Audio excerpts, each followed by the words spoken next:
इथे एक अपूर्णांक संख्या दिलेली आहे, ज्याला आपण फ्रॅक्शन्स असे म्हणतो.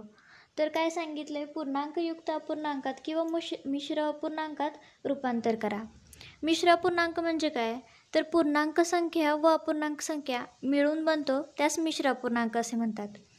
जसे की इथे एक मिश्र अपूर्णांक किंवा 3 ही पूर्णांक संख्या झाली 1/4.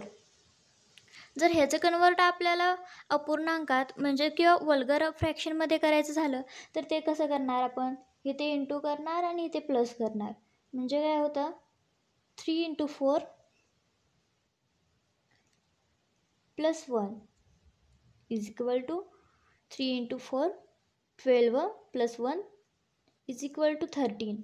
आणि जो छेद आहे तो आहे असा घेतो, म्हणजे 13/4 हे वल्गर फ्रॅक्शन म्हणजे वल्गर फ्रॅक्शनमध्ये याचं कन्वर्ट झालं.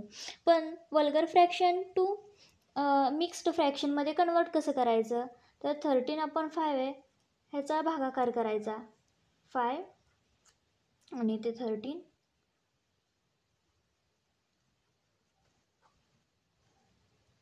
तर हा भागाकार केल्यानंतर 5ने 13ला भागल्यानंतर 2चा भाग गेला व बाकी 3 उरली.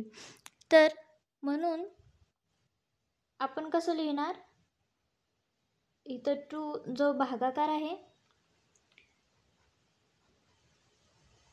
भागाकार हा भाजक छेदामध्ये येणार,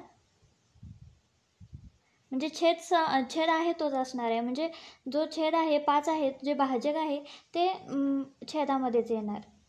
आणि अंशामध्ये जो रिमाइंडर आहे आपला बाकी उरली ती लिहिणार आपण. म्हणजे भागाकार किती आलेला आहे 2, बाकी किती आहे 3 आणि भाजक 5.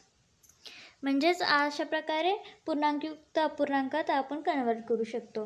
आता आपण करून बघू, 13/5 येते का, तर 5 × 2 10 + 3 13 आणि छेद 5.